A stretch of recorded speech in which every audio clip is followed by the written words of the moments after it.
Pessoal, meu nome é Mariana, eu sou museóloga e sou a professora de conservação de vocês. E na aula de hoje a gente vai falar sobre os agentes biológicos. Então, vamos lá!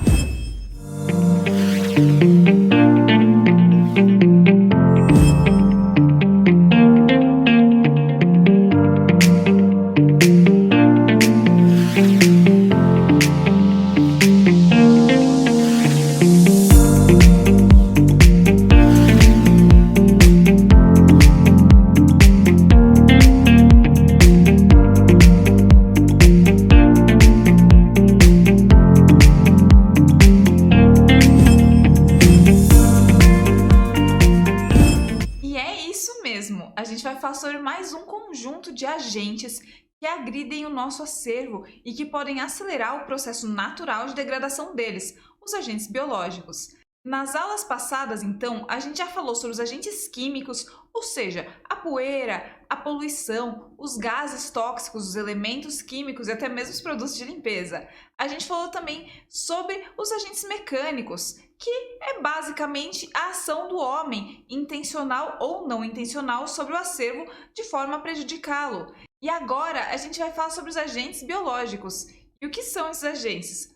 Bom, é a parte mais nojenta aqui dos nossos agentes de deterioração. A gente está falando de ratos, de baratas, a gente está falando de brocas, de cupins, a gente está falando de fungos, a gente está falando dos serizinhos que acabam aí atacando o nosso acervo da pior forma possível. E cabe a nós, como conservadores, protegê-los de todas essas ações desagradáveis que são causadas aí por esses agentes biológicos.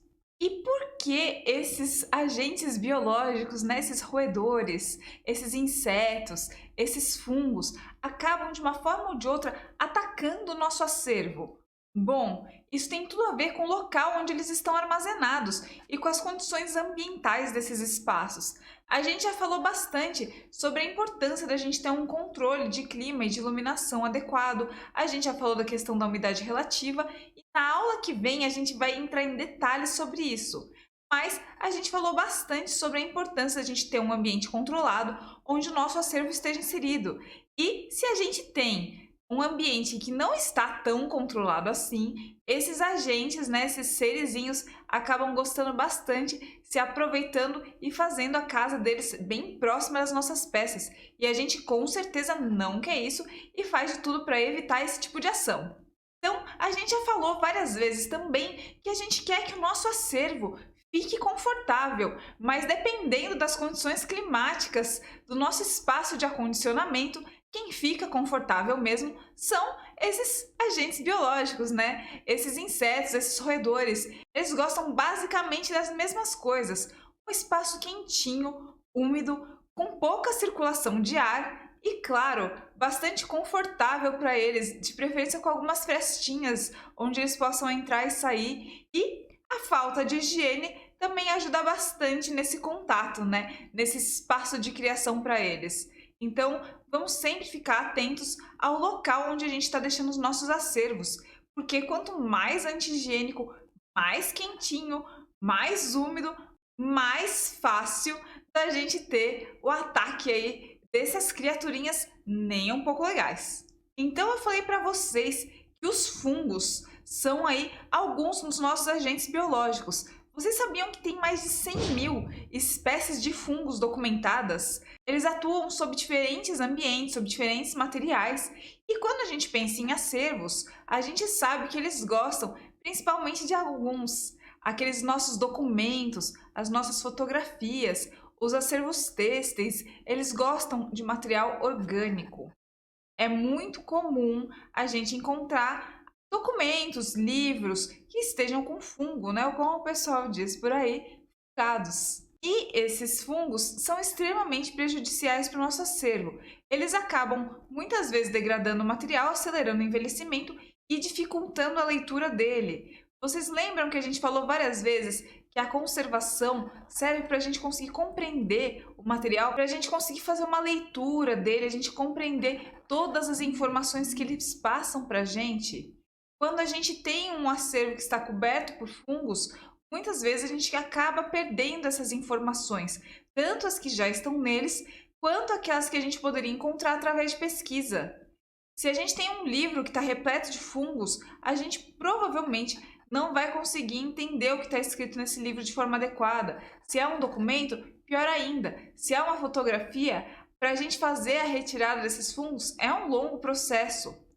Então a gente tem que tomar o cuidado aí para evitar que os fungos ajam sobre o nosso acervo, para depois, no último caso, como a gente sempre fala, restaurá-los caso já tenham sido atingidos por esse tipo de agente biológico.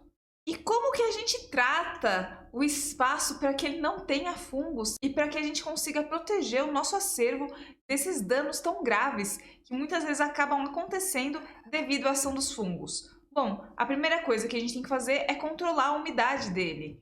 Então a gente vai ter uma política de controle ambiental. A gente também vai evitar fazer limpezas com panos molhados.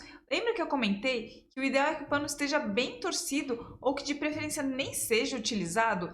Porque ele acaba alterando, mesmo que um pouquinho, as condições ambientais do espaço, elevando a umidade e ajudando aí na proliferação desses fungos. Então o ideal é que a gente faça uma limpeza usando, por exemplo, aspiradores. A gente pode acabar caindo na tentação de tentar usar os fungicidas, né? Que são aqueles venenos contra fungos. Mas isso pode ser um problema bastante sério, porque, como a gente já viu quando a gente falou sobre os agentes químicos, a gente não pode usar qualquer tipo de elemento em espaços de reserva técnica, em espaço onde temos acervo. Então, o ideal mesmo é chamar um profissional de conservação ou um restaurador para que ele consiga avaliar e tomar a melhor atitude possível para evitar a proliferação desses fungos. Isso, é claro, em caso desses fungos estarem se espalhando pela reserva técnica, o que não é algo incomum, porque se a gente tem um objeto que está ali cheio de fungo e a gente tem um ambiente favorável para a proliferação desses fungos, como por exemplo úmido e quentinho, é muito provável que ele acabe atingindo outras peças, outros acervos que estão próximos, principalmente aquelas que são de materiais orgânicos. Uma outra coisa importante que nós temos que ter em mente quando a gente lida com fungos é, por favor, gente, utilizem os equipamentos de segurança. Não mexam em acervos que estão com fungos, sem luvas e sem máscaras, porque isso pode acabar prejudicando fortemente a gente também. Os fungos, eles não são prejudiciais somente para o acervo, eles são prejudiciais também para a equipe que trabalha com esse acervo. Então, tomem muito cuidado com o que vocês vão fazer. Eu falei antes também que os roedores são alguns dos nossos agentes biológicos. E quando eles chegam na reserva técnica para atacar o nosso acervo? Quando a gente tem frestas, entradas e caminhos onde esses roedores possam fazer seus ninhos, eles possam sair de onde eles estavam escondidos, em esgotos, em matos, e entrar nos espaços de guarda de acervo e acabar atacando os nossos acervos. E eles gostam bastante dos espaços de guarda, porque muitas vezes, apesar de não ser o ideal, são espaços com uma iluminação inadequada, são espaços com umidade inadequada e com uma temperatura inadequada, e que tem muitos objetos próximos e que eles acabam conseguindo arrancar páginas de documento, pegar pedaços de tecidos e fazer pequenos ninhos para que eles possam ficar confortáveis e aconchegantes, que é exatamente o que a gente não quer que aconteça. Uma outra razão para a gente ter o ataque de roedores em espaços de guarda de acervos é o consumo de alimentos em espaços inapropriados. É fundamental que em espaços de reserva técnica e espaços expositivos seja proibida a entrada de pessoas consumindo alimentos, mesmo que seja só um cafezinho, porque isso pode acabar sendo derramado nos espaços ou caindo algumas gotículas, e essas gotículas acabam atraindo insetos e roedores, por exemplo. E por falar em insetos, esses sim são bem nojentos e acabam atacando muito o nosso acervo. A gente tem vários que podem atuar sobre eles, mas principalmente 3: as baratas, as brocas e os cupins. Bom, vocês sabem, as baratas estão por toda parte. Já falaram até que se tiver um ataque nuclear, elas que sobrevivem, não é mesmo? Então, vocês já imaginam que se elas tiverem a oportunidade de chegar ali pertinho da sua reserva técnica, pertinho dos seus acervos, elas não vão deixar para trás, elas vão para lá. E, novamente, as mesmas coisas. O que acaba atraindo esses insetos é a falta de higiene e um ambiente inadequado. Mas tem algumas características presentes em alguns tipos de acervo que acabam sendo bastante aproveitadas por elas. Nós temos colas que são usadas em encadernações, nós temos alguns vernizes, nós temos algumas tintas que têm bases adocicadas e insetos adoram. Então, a gente tem que ter um cuidado ainda maior quando a gente pensa nesse tipo de acervo. A gente tem que ter os nossos acervos de documento, os nossos acervos pictóricos bastante guardados, bastante acondicionados e, claro, evitar a chegada dos insetos nesses espaços, porque eles podem acabar causando danos irreparáveis. A mesma coisa as brocas. Vocês já estão vendo minha cara, porque elas não são nada legais. Elas começam como pequenas larvinhas bastante nojentas e elas vão evoluindo até ficarem enormes. Elas são muitas vezes conhecidas como devoradores de livros. Elas deixam um caminho bem nojento entre eles. Talvez vocês já tenham inclusive visto isso e não soubessem quem causou. Elas acabam entrando nesses espaços bem próximos, principalmente quando livros e documentos estão colocados bem juntinhos, sem espaço para respiração e ficam bem apertadinhos. Elas adoram isso e acabam causando esses pequenos túneis que ficam com buraquinhos mesmo feitos por elas. E o pior, elas colocam pequenos ovinhos que se tornam essas larvas nojentas que eu falei depois. E uma vez que elas começam a atacar, elas não param nos livros, nos documentos e nos acervos de papel. Elas acabam agindo sobre madeira, sobre prateleira, sobre paredes, sobre tudo aquilo que elas encontram. Então, quando a gente vê um ovinho de broca, a gente já tem que agir instantaneamente, porque se a gente evitar e prolongar aí a vida delas, a gente pode ter danos irreparáveis para não só um ou outro objeto do acervo, mas para o mobiliário onde ele está condicionado, para o espaço de guarda e às vezes para uma coleção inteira. Então, não deixem de ficar de olho se vocês estão vendo algum sinalzinho de broca. Como as brocas adoram a cola, adoram os suportes de papel, adoram as encadernações, a melhor forma da gente evitar um ataque de broca, além do controle ambiental, é a gente fazer uma higienização frequente dos nossos acervos documentais, dos nossos livros, dos nossos objetos de papel, porque realmente, se a gente não cuidar, a gente acaba perdendo. E eu já comentei antes, uma vez que elas começam a atacar, é difícil interromper o ataque.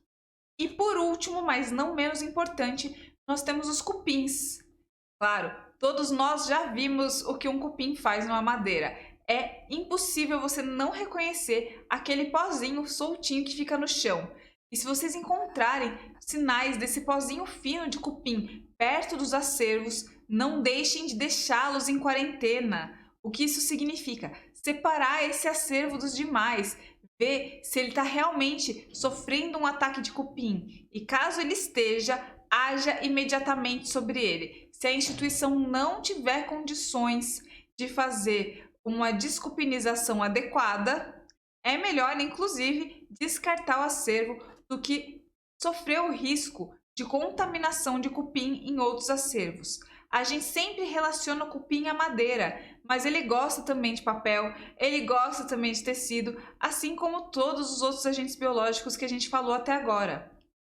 Cupins são um caso sério e a gente já viu várias vezes o estado que fica uma madeira quando eles atacam, e atacam com vontade. Novamente, o que eles gostam? Um ambiente adequado para eles, quentinho, com pouca circulação de ar, um ambiente mais úmido. Então, evitem isso ao máximo. Vamos fazer um controle adequado de temperatura, de umidade, de iluminação. Vamos vedar todas as frestinhas que nós encontrarmos na nossa reserva técnica. Vamos fazer uma circulação de ar nesses espaços. É fundamental. Então é isso. A aula de hoje foi um pouquinho nojenta. A gente acabou falando de todos esses agentes biológicos que são bastante desagradáveis. Então, os roedores, principalmente ratos, quando a gente pensa em acervos, em reserva técnica. A gente também tem os fungos, a gente tem os insetos, principalmente baratas, brocas e cupins, mas não somente esses, podemos ter outros. A gente pode ter outros agentes biológicos que acontecem aí em reservas técnicas. O caso de pessoas deixarem até mesmo seus pets, né, seus cachorros, seus gatos, entrarem na reserva técnica e eles acabarem entrando em contato com o acervo, comendo o acervo, enfim. Essas coisas também acontecem, mas são muito mais infrequentes e estão bastante associadas também aos agentes mecânicos que a gente falou na aula passada. Então, vamos tomar cuidado, vamos verificar as nossas prateleiras, vamos verificar as nossas reservas técnicas, vamos verificar os nossos armários, vamos verificar os espaços de guardas, as vitrines, sempre em busca de pozinho de cupim, em busca de vestígio de larvas de brocas, em busca de vestígios de passeios de baratas e até mesmo em busca de pequenos roedores. Não vamos deixar eles ficarem ilesos, vamos tentar tratar os nossos espaços e quando a gente perceber que os nossos objetos já foram atacados, já estão sofrendo com os agentes biológicos, vamos entrar em contato com profissionais que entendam e que sabem o que está fazendo. Infelizmente, esse tipo de agente, depois que a gente passou da situação de controle, que é a higienização, manter um espaço adequado, quando o objeto já está sendo atacado pelos agentes biológicos, a gente não consegue resolver o problema de uma forma fácil. É sempre muito complexo. Então, muitas vezes a gente não consegue fazer sozinho. A gente precisa chamar ajuda. Quando a gente for falar detalhadamente de cada tipologia de acervo, eu vou falar um pouquinho, dar algumas dicas de como tratar alguns desses agentes. Mas vamos ter em mente que a gente sempre vai precisar de equipamentos e de técnicas adequadas. Então, nada daqueles produtos que a gente encontra em supermercados, em lojas de materiais de construção, que falam que vão tratar cupins, que falam que vão tratar baratas, formigas, ratos, enfim, qualquer espécie que seja. Vamos deixar isso para as técnicas adequadas, senão a gente vai acabar mais prejudicando do que auxiliando o nosso acervo. Vocês já sabem disso. Então, na aula que vem, finalmente, vamos falar do nosso principal agente de deterioração que causa muito desses outros que a gente comentou ao longo das últimas aulas, que são os agentes físicos. Então, até logo, a gente já se fala. Tchau, tchau!